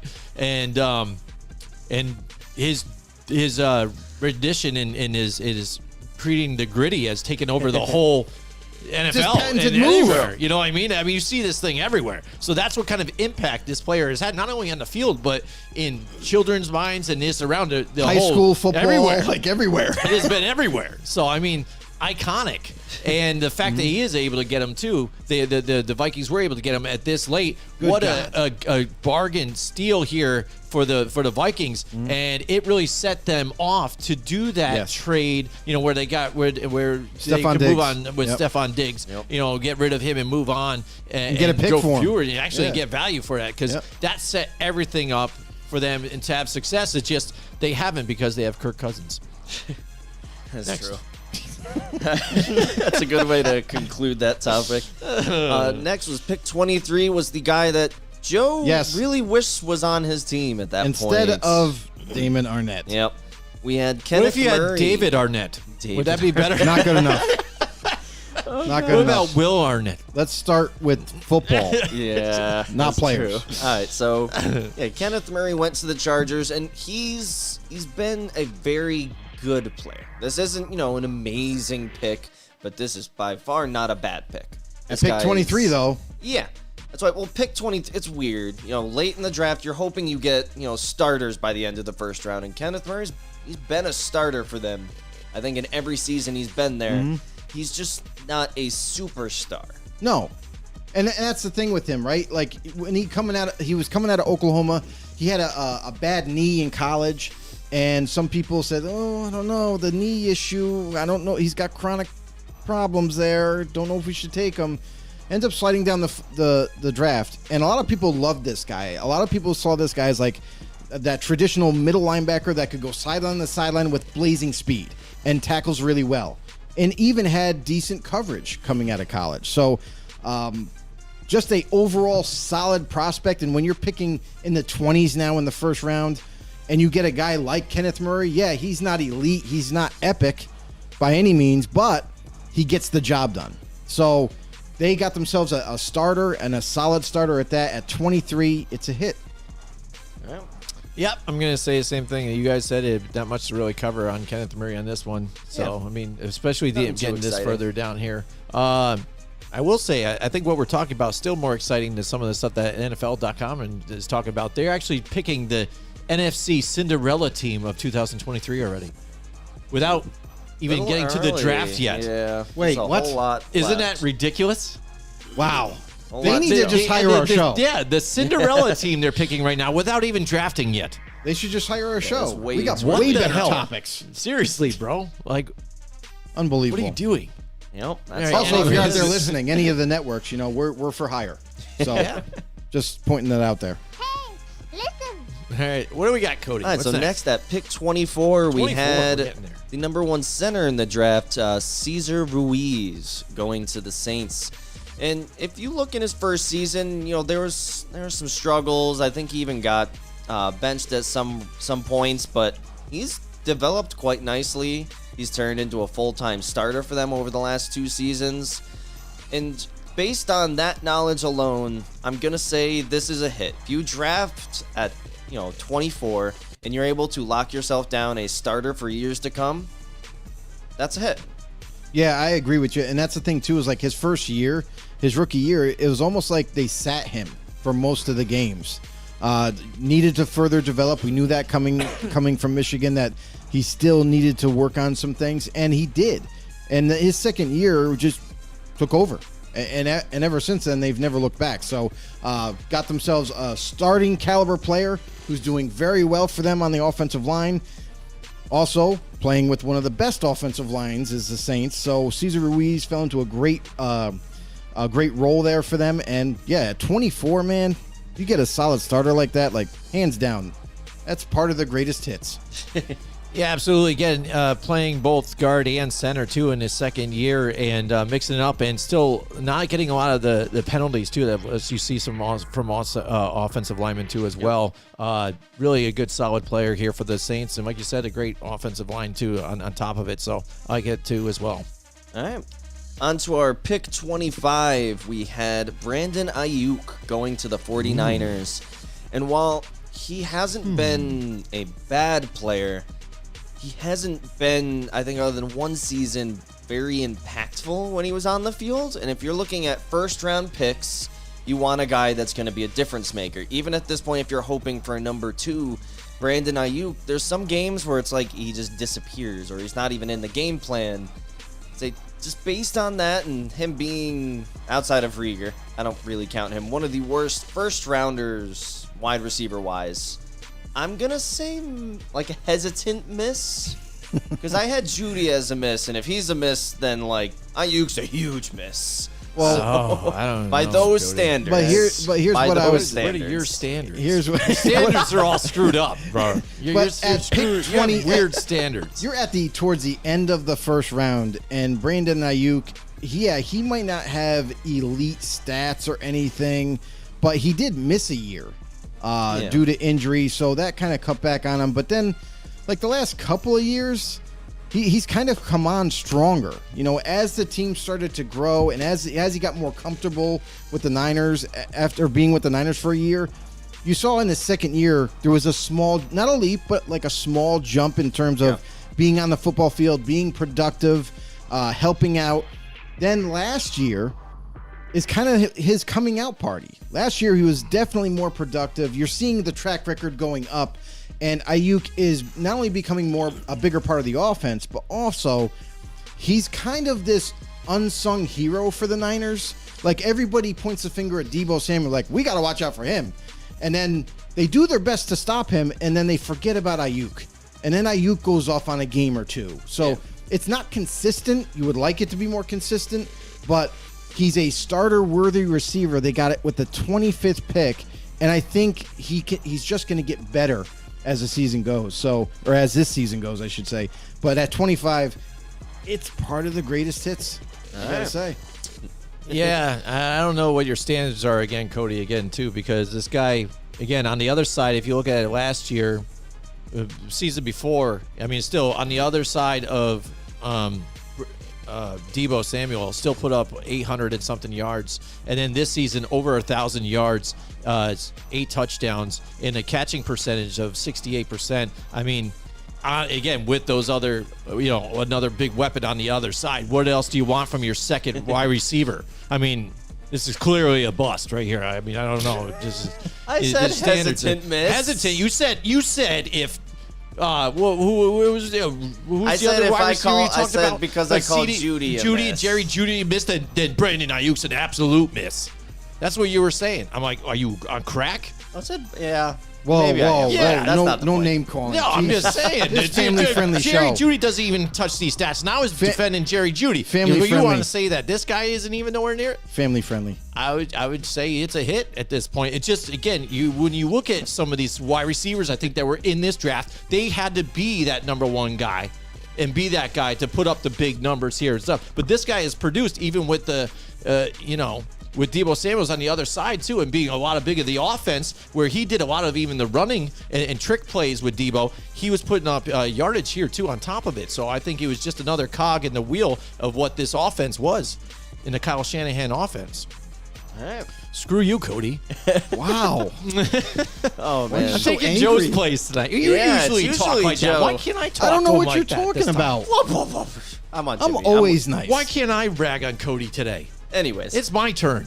so pick 26. We're taking turns. You guys are. I'm just going to keep getting bullied over here, but at pick 26, we have Jordan Love. Not really a prospect we can even judge yet. Yes, we can. He's been sitting behind Rodgers for a couple seasons. Right. With very limited allowed time on the field because Rodgers has been very healthy. I mean, Let's- we'll see this season Cody, if he has let's- the potential to be We a don't hit. we don't have a season to judge him on. Even I know. It's after a 3 miss seasons, if you're But- going off of him never playing before. But how about what we've seen of him thus far in the few games that he's actually played, and with his rookie year? Yeah, like nothing. There's nothing there. You know what I mean? But like he got limited playing time, and people are like, well, he did some things well. He did some things pretty bad. Yeah. And then recently, he played what was it, 1 or 2 games for Packers last I want to say season? 2 games, but I could check. Probably 2 games. And in those 2 games, we saw a different type of Jordan Love. Yes, he's coming into the middle of the game. Defenses are probably not prepared to play a completely different quarterback. You know what I mean? So they're kind of on their heels in that regard. And then he kind of lit it up. You know, in limited fashion, lit it up in those couple of games and said, hey, I can run this offense. Hey, I am an adequate starter. I can do these things. So, I mean, the projection for him at 26, this is kind of the same equation that Green Bay loves to do. They did it with Brett Favre and Aaron Rodgers. They got Aaron Rodgers, I think, at pick 24 in the first round. And they said, oh, he's going to be waiting in the wings. Then it's time to move on from Favre. They trade him away. Here comes Rodgers. He becomes a Hall of Famer. You know, he replaces the Hall of Famer that once was there. Then Green Bay's like, oh, same scenario. Maybe we could get Jordan Love. We like him. And maybe we can keep this train going. Yeah. Maybe we can develop Love to not only replace Rodgers, but then maybe, if not a great starter, maybe he can just be, you know, a solid starter for us. But with limited fashion, I mean, 2 games, it is still hard to judge him. Yeah. And I will say this, he definitely has upside in the limited snaps that he's had. But pick in the first round at 26, and you still haven't broken the mold, so to speak, of getting into that starting lineup. And granted, I get it. Rodgers was there, so you're not going to. Yeah. But it's hard to judge him like now, because obviously, like you said, only a couple games we can really go off of. Yeah. But a first round pick, like maybe you could have got Love in the second round. Maybe. They moved up to get to the They first got right round back to in the get- first that's round, thing. to get him. To grab him. That So maybe adds to it. Maybe they could have got him in the second round, and they didn't want to take that chance. But picking in the first round, I feel like this is a miss for right now, Yeah. with the potential of being a hit down the road. There we go. Love actually saw, I'd say, more than just limited time in 1 appearance last season against the Eagles. It's probably the one you're referring to when you lit Yeah. it up. He was 6 for 9, 113 yards, and a touchdown. And that was towards the end of the game. Yeah. Like, you know, he just finished it. Yep. Yeah. I mean, and that's what it kind of did spark people's interest. I would Right. say that thing. Yeah. I would say, because all we've known so far is he's just sitting back there. Aaron Rodgers is obviously the starter here, but they wanted to bring him in because Matt LaFleur, it's his second year with the team. So he kind of, I think, wanted to do what you guys said. Again, Aaron Rodgers, he looked well enough for them, but they're looking for the future and who's going to run my offense the way I want it to. Aaron Rodgers had been butting heads with Matt LaFleur since he started. He would try to take audibles away from Aaron Rodgers, try to do things, other things, and try to do it his way. And Aaron didn't really like that type of situation. And even since then, he's been really abrasive to him and the whole franchise altogether. We've been dealing with the whole. We see what we're seeing now with. It's mainly Gutekunst. Well, I know, but we see what's going on with this whole situation. Yeah, I now. get you. And so because of all that situation here, Yeah. and him stomping his foot, and I don't want to leave, and blah, blah, and this and that, we had seen the fact that, you know, Love has been, his development has been stipend and things like that, hasn't been able to get on the field because you do have Aaron Rodgers, who says no to Aaron Rodgers out there. And even being out there, he isn't really taking a step down at what we've seen. Like last year, he still had the MVP situation. So you can't say or justify we got to put this younger guy in right now. So that's the reason why we haven't been able to see much from him. So it is a big question mark. It is a big who done it. What do we have here? But with what we did see this year, it did spark our interest and say, maybe they were onto something and we're just only unable to unlock it right now. So so far, it's been a bust, but who knows? Maybe it's that secret hit there what we got. So I don't know what I just said. I don't know if But it was actually a we've hit come- or a miss, but we've I come full left you circle. wanting Secret hits. and waiting to see what it might be. How about All right. that? I like the secret hits. That should be a new one. So at pick 27, we had linebacker Jordan Brooks going to the Seahawks, and it's very similar to how Damn we kind of Seahawks. talked about Kenneth Murray. It's one of those very consistent linebackers, not gonna jump off the paper with amazing productivity, but he's been a very consistent starter. Checks all the boxes you need him to. I'd say it's a hit. This is for a linebacker at this spot. It's a pretty good pick. And a starter. Yeah. And a guy that is just blazing on the football field. He flies around. Great tackler. I was actually jealous of this pick as well, as you can tell from the Damon Arnett pick. This is another guy where I would have been happy with taking him at 19. Jordan Brooks. I saw him at Texas Tech. This guy was just an animal all over the football field. Super solid tackler. Blazing speed for a linebacker and size. He had 247 tackles total in 3 years. That is pretty good numbers. Yeah. So this guy in a transformation, right, with Seattle, where they were moving out with some of the veterans, they were kind of moving them out the door slowly, and then they're picking up. And this is one thing that Seattle's great at. I don't know what they do. I don't know what kind of ritual they do to figure out secret talent, but they just do. They find these guys low in the rounds. They find these guys after the draft is over, undrafted free agents and what have you. And then all of a sudden, the next thing you know, they're starters. So Jordan Brooks at pick 27, a guy that kind of went overlooked in this draft. Seattle nails down another solid starter. Hit. Boom, boom. The hits keep coming, and it is from the Seattle Seahawks, who had the Legion of Boom. But yeah, absolutely. That's what they do, and they, especially even on the defensive side. That's what the Seattle Seahawks have been able to do for a while now. Really good. And just Really be able well. to find those guys that Gems, just hit, man. the gems that happen here, and keep relevant and keep getting it done. Because again, I think their defense has surprised us time and time again with some of the guys that they had, even moving on from some of those guys that they had with the Legion of Boom and spreading out and going to the opposite teams as free agents, still been able to keep relevant and find these key players like you have been talking about. And absolutely, I got to agree with you guys on a hit on this one too as well. All right, at Number our- 28. Yep, pick 28, we're almost there. We had Patrick Queen, who's almost a little bit of I'd say, overthought prospect. People were like, "Oh, he's a little small for a linebacker." That's why you saw Kenneth You're right. Murray going before him, Jordan Brooks going before him. Right. But Queen, he's developed into something special.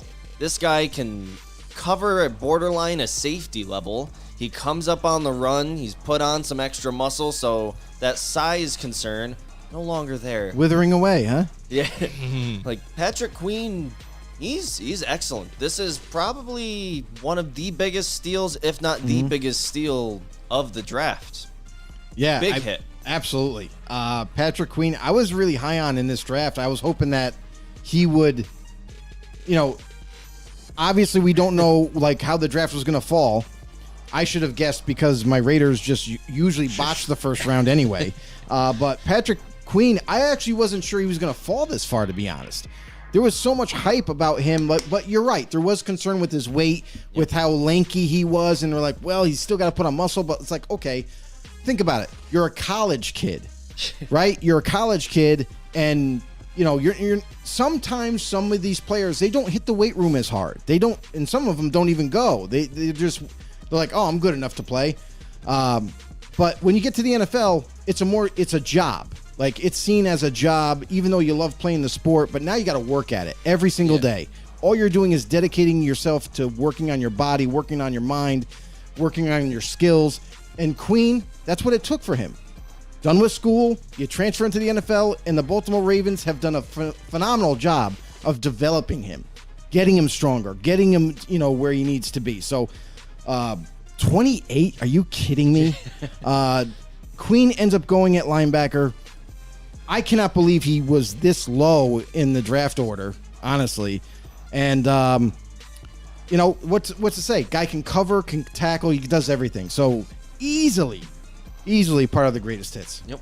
Easily part of the greatest hits. Yeah, absolutely. Amassing his best season so far with 2 interceptions, a forced fumble, and 5 sacks here, too. So only the sky the limit right here for these guys. And it's that Baltimore Ravens defense, linebackers. Right. That's what you know them as. And again, this is another great addition to the team. And then they get the trade for Roquan Smith this past year. That's what I mean. It just now you have Smith. You talk Patrick about these Queen. teams that just keep things going. You know what I'm saying? It's just nuts. Jeez. All right, on to our next one. Another one of those guys that's in the category for one of the biggest misses of this entire draft, and that is Isaiah Wilson. Someone who dealt with adversity very early on in his career and handled it horribly. It went right to his head. He had to leave because he was dealing with, I think it was like depression issues and stuff. And instead of fighting through it, he basically left the NFL. I believe the Giants gave him a shot last season, but it didn't pan out. I think he was on the practice squad. Yeah, I was going to say. I was going to say, was it on practice squad? Yeah, we ended up moving on shortly after that. This is a very easy miss. This is a guy that'll. Some people, they had him rated, somewhat high. Some people weren't sure if he was going to make a first round. But Isaiah Wilson, I was kind of perplexed on. Coming out of Georgia, I'm like, I don't really know, one, if he's even ready to play in the NFL. 2, I don't see any, you start to see when you're evaluating these players, you start to see attributes that you like, or maybe he needs to work on this or that, and then he'll be a starter-worthy type of player. But in the first round, that's what you're hoping for as a starter. Isaiah Wilson, I didn't see that from him coming out of Georgia. I just didn't see it. And for him to go in the first round, even if it was a dead last pick in the first round, I don't think he was deserving of that. I think Tennessee, this is where when Tennessee made the pick, I'm like, that is a huge reach. I don't even know why he's in the realm of the conversation. You're ugly. You're disgusting. And this is the conversation they had. Give me $200. Exactly. So Tennessee whiffs big on this one. This is it's just definitely made the list. He's made the list of the worst players ever. The list for the miss. Man, there you go. So I think you guys said it all on this one. I mean, you took the words right out of my mouth, like every single word, right? It had to have been. So yeah, I'm gonna agree with you guys on this one. That's fine. That's all. It's not. Cody, That's good. apologize Last to the time man. it's barely It's fine. played. Apologize to him. No, Cody, Anyways, that's okay. We're gonna I'm not go on yelling to at the Cody next right now. pick Yeah, and move on from pick 29. I know. I know. Why are you away getting me to from yell all at the Cody? personalness. So 30. with pick 30, we had. Oh, I'm gonna butcher this. Go for it. Noah Igbenogany. I think it's said like that. He's a cornerback for the Lions. He has a first name. And Igbenogany? this kind of falls into the realm of, do you call it, what's your definition of hit or a miss? He's still Right. on the team. He's not not a bad player, He's pretty good. but he's kind of fallen into like a career backup kind of role. He plays slot corner for them a lot. Yeah, like And- it kind of falls into your definition of hit or miss. Right. I guess for a first rounder, I'd say a little more than 30. just. I know. A little more than just an 30. inconsistent slot corner. So 30. with that being said, I'm gonna say miss. For I wish people could have saw your face as you were looking at me, going like, It's like, is Joe gonna rip my head off right now? Should I say this "All nice? right, I'll say hit. I'm sorry." So Noah, he was one of these corners that nobody had him pushed up high or anything. A lot of people had him right where he ended up getting picked in the lower first round pick, maybe high second. But a guy that was going to come in, was going to develop, and a lot of people saw him as an inside corner, slot corner, not so much outside. And in Miami, this is kind of one of the luxuries. Miami had several first-round picks.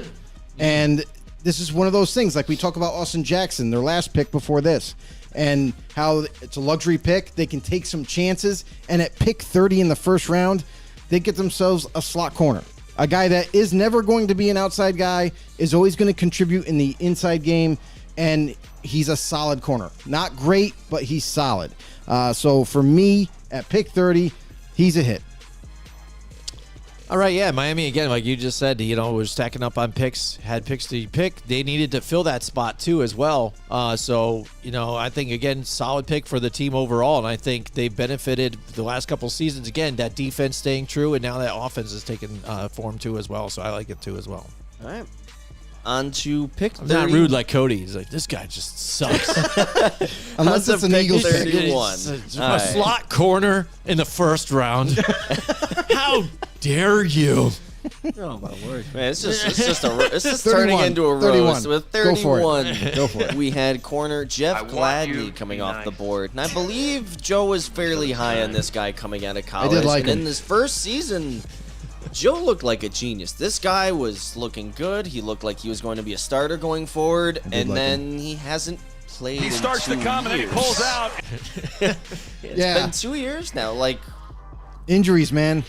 I can't Injuries. call him a hit. You have to play to be a hit. Right. If Right. you're not playing, it's an easy miss, E- regardless of what you did in your one season. Right. Even at 31. Like, this is super late in the first round, and he has the potential to become a not only just a starter, but maybe one of like a top 15 starter. The guy had potential.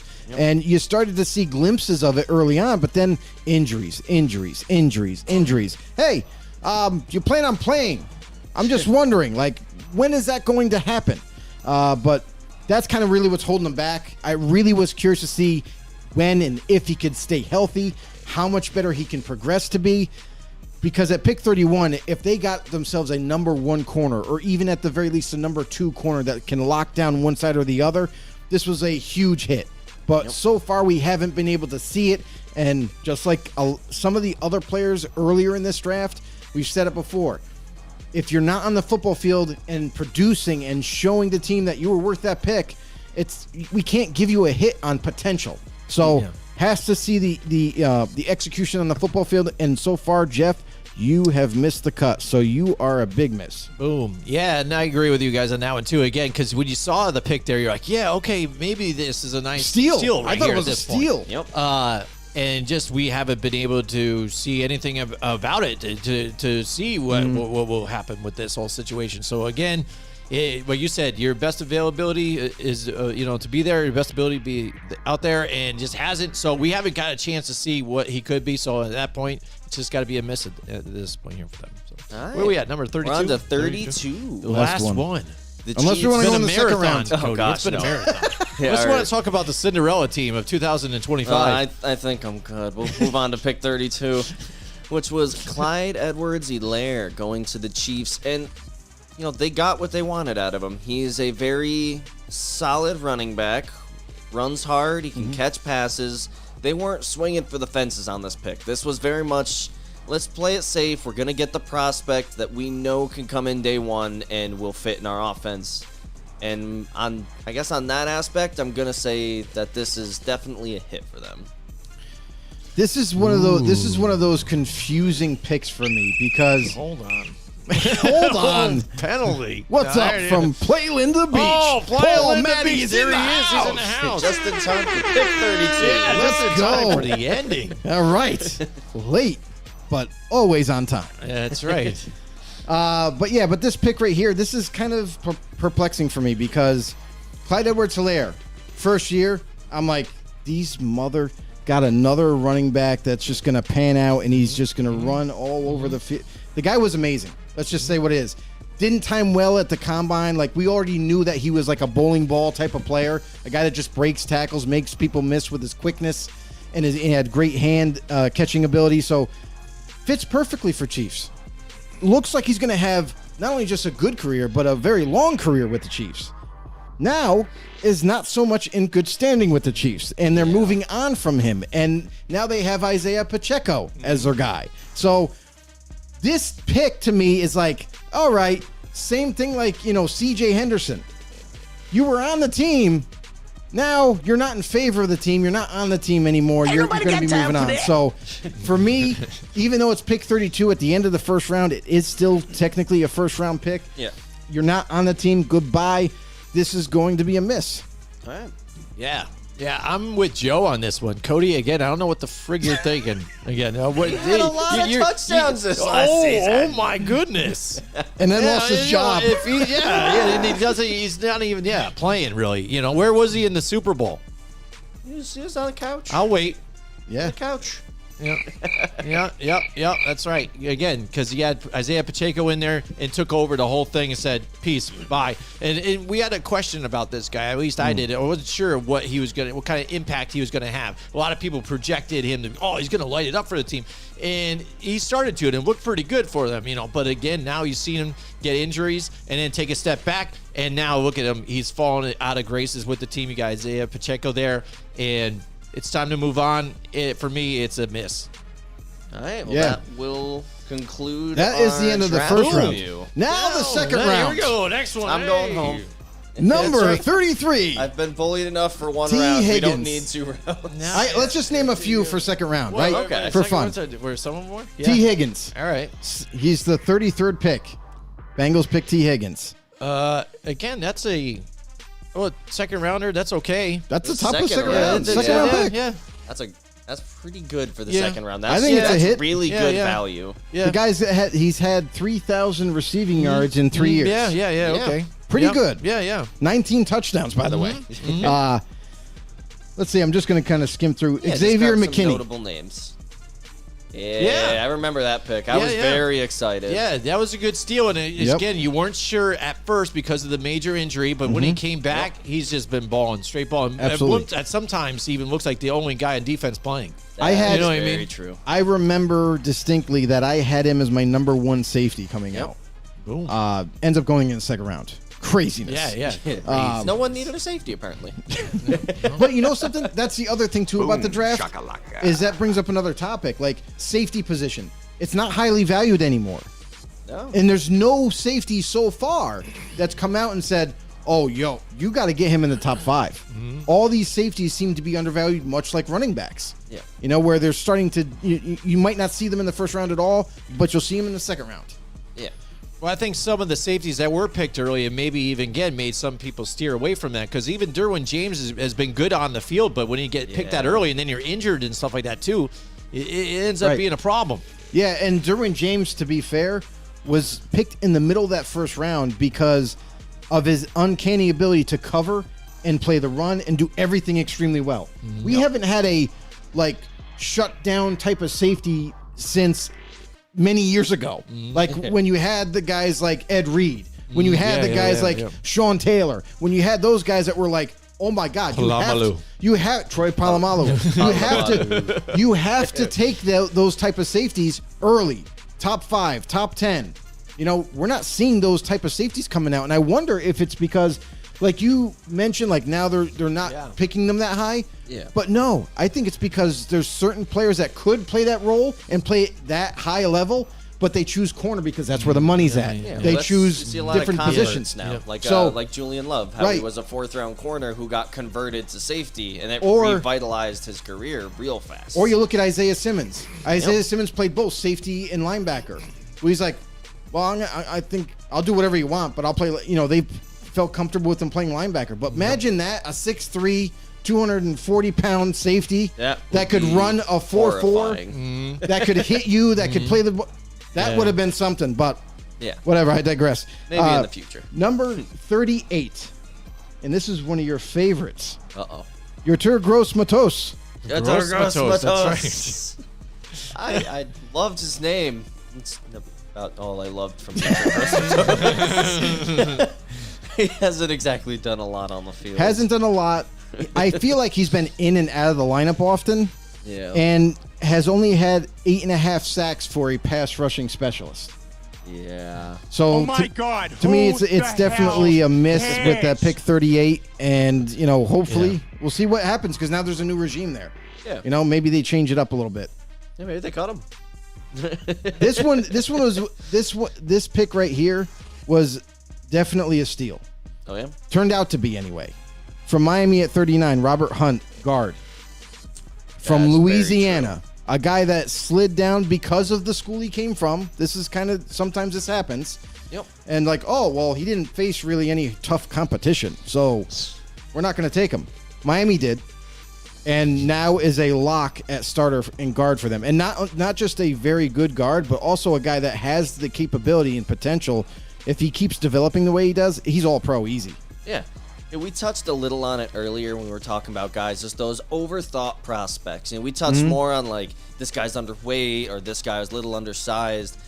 And in this guy's case, it was just going to kind of the wrong school. You see kind of guys that'll hide in the back because they're like, oh, they went to this school.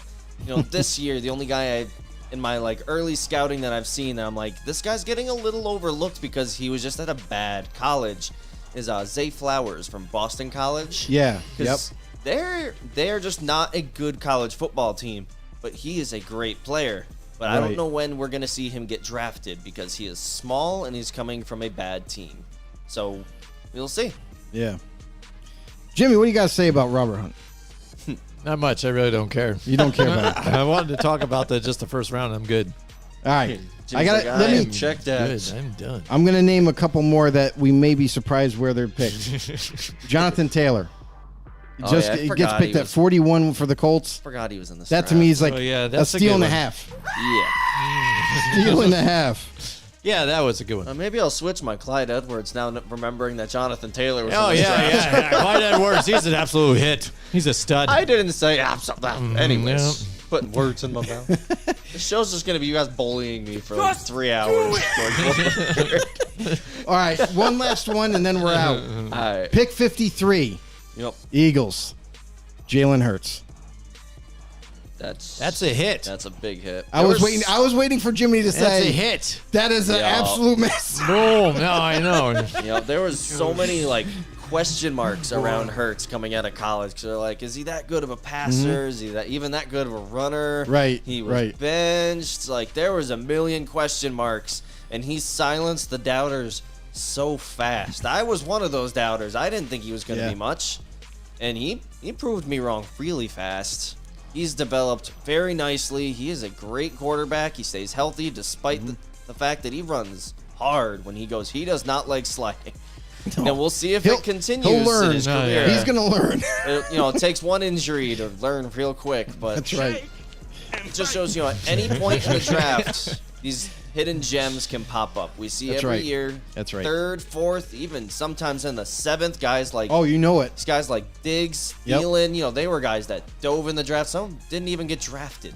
Right. Like, it's crazy to see. I can't wait to see what this year's Yeah. gonna bring as we get kind of more into our draft ranking shows Right. going. Oh, forward. we're definitely going to be surprised. You know what's interesting Every year. about That always every happens. single year? What's really interesting about the draft is, despite all these rankings that we do, that the so-called experts do, all this stuff, this is all fun. This is like, it's exciting time of it's a year blast. where you have your team has an opportunity to get better or maybe do something to put you guys over the hump and get to the playoffs. So everybody is just like, can't wait to see what happens, who you get to draft.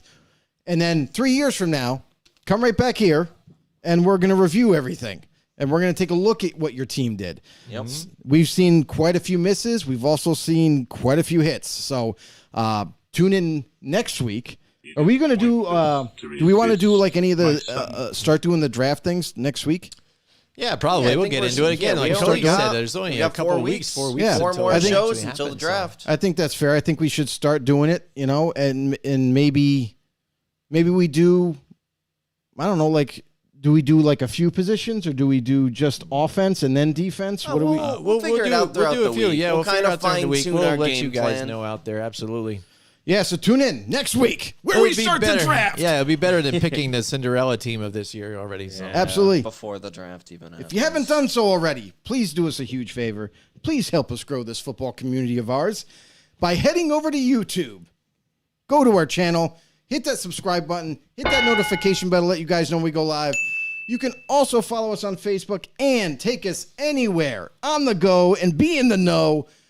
Anywhere you get your podcasts, iTunes, Spotify, you name it. Hit that follow button. Make sure next week you guys fully come prepared because we want to see comments down below, want to see questions like our boy Pro was doing, and even some of your opinions or whatever you want to talk about. Drop them down below. Like the video, share the video. Let's go, know-it-alls. All right, we'll see you guys next time. Join us next week from 8 till 10 Wednesday night for more Football on the Know with Jim and Joe.